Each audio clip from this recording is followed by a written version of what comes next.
राधे राधे जी। जय श्री कृष्णा। आप सबका आज की वीडियो में हार्दिक स्वागत है।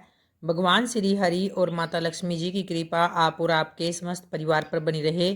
तो आइए भक्तों, भगवान श्री हरि और माता लक्ष्मी जी का ध्यान करते हुए आज की पावन कथा को प्रारंभ करते हैं। तो नारद जी कहने लगे कि हे मुने, सब मुनियों ने ऐसा पूछा, ऐसा कौन सा कठिन तप है जो उस कुमारी ने न किया हो, सो हमसे विस्तार पूर्वक बतलाइए। तो श्री नारायण कहने लगे, वह बाला सनातन शिव का अत्यंत उग्र तप करने लगी और जिनके सर्पों के आभूषण नंदी भृंगी से सेवित 24 तत्वों और तीनों गुणों से स्तुति किए गए, महा आठों सिद्धियों और प्रकृति जटा मुक्त से शोभित बाल में अर्धचंद्र ऐसा शिव को उद्देश्य करके वह बाला ग्रीष्म ऋतु के सूर्य में पंचाग्नि में स्थित होकर दुष्कर तप करने लगी और हेमंत तथा शिशिर ऋतु में ठंडे जल में स्थित होकर मुख जल के ऊपर इस प्रकार दिखाई दे रहा था जैसे कि जल के ऊपर कमल शोभायमान होता है।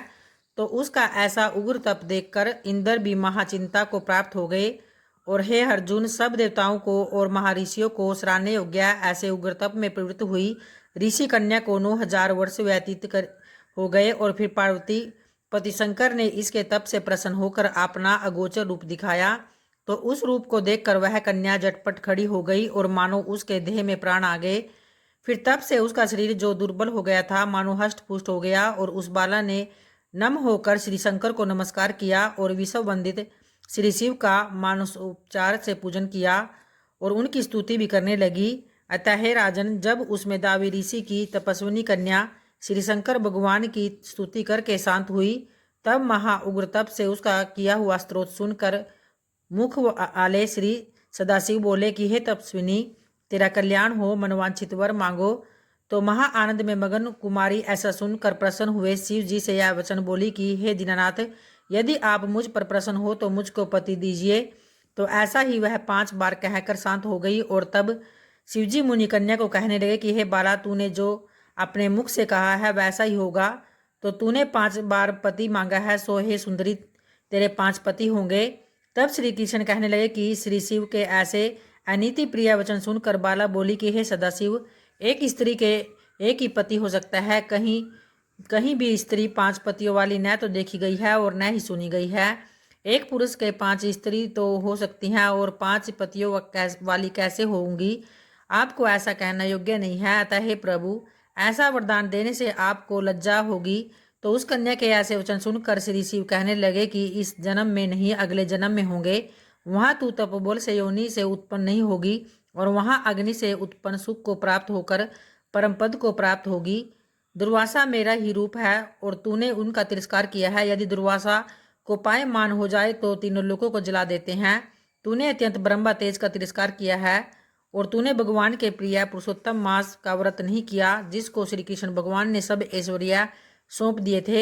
अतः हे बाले, मैं ब्रह्मादिक देवता और नारद आदि तपस्वी जिन भगवान जी की आज्ञा नहीं टाल सकते, तो तूने उनको नहीं पूजा और अनादर किया, इसलिए तेरे 5 पति होंगे। अतः हे बाले, जो पुरुषोत्तम मास की निंदा करते हैं वह घोर नरक में जाते हैं और उसके विपरीत कभी बुलाई नहीं हो सकती। जो पुरुषोत्तम के भक्त हैं वह पुत्र पौत्र और धन से युक्त हैं, तो इस लोक तथा परलोक की सिद्धि को प्राप्त होते हैं। हम सब देवता भी पुरुषोत्तम की सेवा करते हैं। तो इस प्रकार कहकर श्री नीलकंठ महादेव तत्काल वहां से अंतर्ध्यान हो गए और तब वह बाला चकित रह गई। तो सूत जी कहते हैं कि हे ऋषियों, तो सदा शिव के वहां से अंतर्ध्यान होने पर उस कन्या को और भी चिंता हो गई और शंकर के चले जाने पर वह बाला कांतिहीन श्वास लेती हुई भयभीत होकर आंखों में आंसू लाकर रोने लगी। तो इसी प्रकार दुख से बहुत सा काल व्यतीत हो गया और फिर वह तपस्विनी बलवान काल के वश हो गई और उसी से मैं बड़े धर्मात्मा राजा द्रुपद ने उत्तम यज्ञ किया और उस यज्ञ कुंड में से एक कन्या उत्पन्न हुई, जो बहुत मेधावी ऋषि की कन्या दूसरे जन्म में राजा द्रुपद की पुत्री द्रौपदी नाम से संसार में विख्यात हुई। तो इस प्रकार यह राजा द्रुपद के स्वयंवर में मछली की आंख बींधने पर फिर अर्जुन को मिली। अतः हे नारद, पुरुषोत्तम का अनादर करने से दुष्ट दुशासन ने इसके बालों को पकड़कर फिर खींचा, परंतु उस समय वह बारंबार मेरे नामों को याद करने लगी। श्री कृष्ण कहने लगते हैं कि यदि द्रौपदी को मैं भूल ही गया था तो भी मेरे को स्मरण करते हुए हे राजन, मैं तत्काल ही गरुड़ पर चढ़कर वहां आया और अनेक प्रकार से खींचे हुए चीर को इतना बढ़ाया कि दुशासन उसको खींचता हुआ अचेत होकर गिर गया। और सदैव मेरे से स्नेह करने वाली और पतिव्रता को पुरुषोत्तम मास के अनादर से मैंने भी उसको त्याग दिया। पुरुषोत्तम मास का तिरस्कार करने वाली मैं भी त्याग देता हूँ। इसलिए सब प्रकार से पुरुषोत्तम मास ऋषियों और देवताओं के भी सेवन योग्य है। फिर मनुष्य को तो अत्यंत ही मनोवांछित फल देने वाला ही है। इसलिए आने वाले पुरुषोत्तम मास की आराधना करो।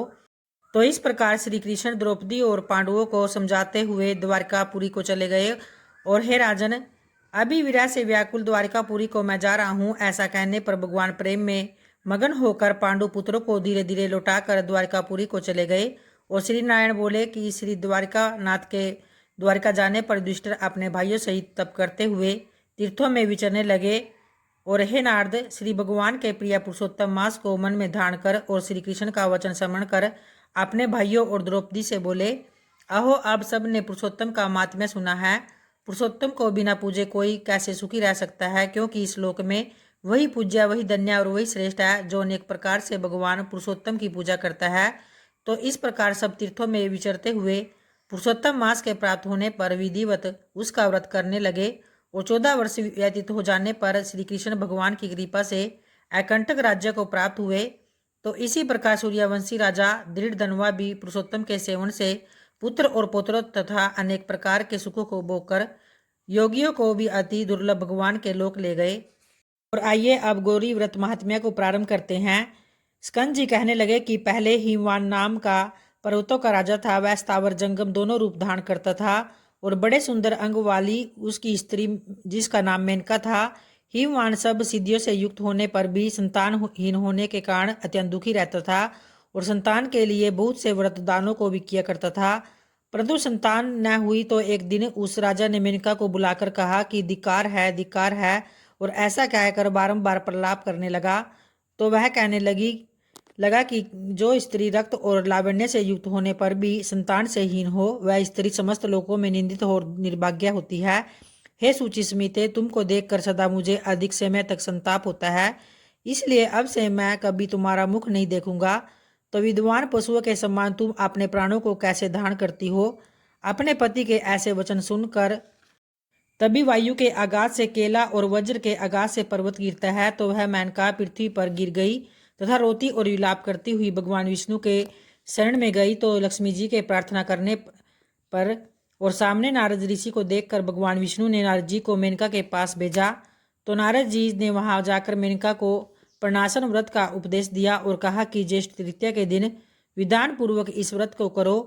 उपदेश पाने पर मेनका ऐसी पर्वत गुफा जिसको मनुष्य ने कभी नहीं देखा है, जो कि सिंह और व्याघ्रों से युक्त है, वह पतिव्रता वहां जाकर स्थाणु के समान नियम में स्थित हो गई तथा भोजन, निद्रा और अन्य किसी भी कर्म को न करके सब कर्मों को त्याग दिया। केवल भगवान विष्णु की गुणमयी और मनसी माया को सदा स्मरण करती रही।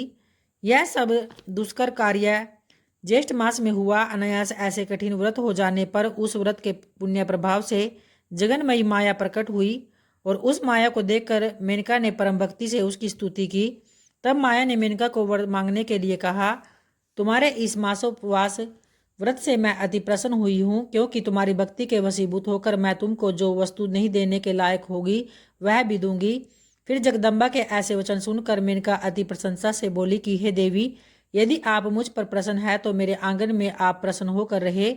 जगदम्बा कहने लगी, मैं कन्या होकर रहूंगी। तो ऐसा कहकर फिर वह कहने लगी कि हे मेनका, तुम्हें एक पुत्र भी होगा। मैं तुमसे एक हित की बात कहती हूँ, सो तुम मेरी आज्ञा से करो। तुमको अनायास ही इस ज्येष्ठ मास के मास उपवास व्रत का फल मिल गया है। अब तुम अपने घर को जाओ और सदैव इस व्रत को विधि पूर्वक करती रहो।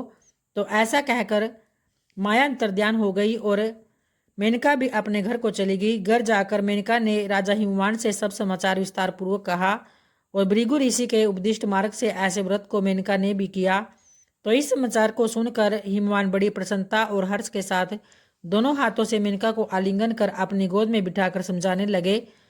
और उसके पश्चात कुछ काल व्यतीत हो जाने पर मेनका गर्भवती हुई और वशिष्ठ ऋषि ने आकर मेनका का पुंसवन संस्कार कराया।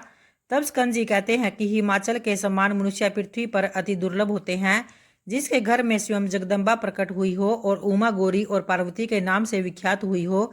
तो इस प्रकार ज्येष्ठ शुक्ल चतुर्थी को शिवा प्रकट हुई, इसलिए सौभाग्य की वृद्धि के लिए स्त्रियों को चतुर्थी के दिन शिवा का यह व्रत अवश्य करना चाहिए। मिट्टी का शिव बनाकर मंडप के चारों द्वारों को अच्छी तरह शोभित करें। गृहासन के चारों तरफ धान्य को बिछाकर मध्य भाग में अपनी शक्ति के अनुसार चांदी का झूला बनाए। उमा के सोने की प्रतिमा बनाकर झूले में स्थापित करे और श्रद्धानुसार भक्ति से विधिवत उनका पूजन करे तथा सुहागिन ब्राह्मणियों को पूजन करे और कन्याओं को भोजन कराए तथा अनेक सौभाग्य द्रव्य माला और चंदन से पूजन करे। गाना और बाजा तथा कीर्तन आदि से सारा मास व्यतीत करे। नित्य हविष्यान का भोजन करे और यत्न पूर्वक नित्य कथा सुने। फिर उसके पश्चात फल संपत्ति के लिए उद्यापन भी करे और गौरी अर्भिमाए इस मंत्र से खीर का हवन करे। समस्त कार्य करते समय दूध देने वाली गौ का दान करे। यह स्त्रियों के लिए सौभाग्यदायक गौरी व्रत प्रसिद्ध है। जो स्त्री मोहवश चतुर्थी को भोजन करती है वह जन्म जन्मांतर से दुर्भागा होती है। तो उस दिन से इस व्रत की जगतीतल में उमा जयंती नाम से प्रसिद्धि हुई और मेनका ने पुत्र संतान के निमित्त फिर इस व्रत को किया। फिर इसके प्रभाव से महान तेजस्वी पुत्र को जन्म दिया। जय जय तुलसी माता, जय जय तुलसी माता, सब जग की सुखदाता, सबकी वर माता। जय जय तुलसी माता मैया, जय जय तुलसी माता, सब योगों से ऊपर, सब रोगों से ऊपर, रज से रक्षा करके सबकी भव तराता। पटुपुत्री है श्यामा की, सुरबली है ग्राम्या, विष्णु प्रिया जो तुमको सेवे सो नर तर जाता। जय जय तुलसी माता मैया, जय जय तुलसी माता, हरि के शीस विराजत, त्रिभुवन से हो वंदित, पतित जनों की तारिणी तुम हो विख्याता। जय जय तुलसी माता मैया, जय जय तुलसी माता, लेकर जन्म विजन में आई दिव्य भवन में, मानव लोक तुम्हीं से सुख संपत्ति पाता। हरि को तुम अति प्यारी, श्याम वरण सुकुमारी, प्रेम अजब है, प्रेम अजब है उनका, तुमसे कैसा नाता, हमारी विपद हरो तुम, कृपा करो माता। जय जय तुलसी माता मैया, जय जय तुलसी माता, सब जग की सुखदाता, सबकी वर माता। जय जय तुलसी माता मैया, जय जय तुलसी माता। जय माता तुलसी की, जय विष्णु भगवान जी की। धन्यवाद भक्तों।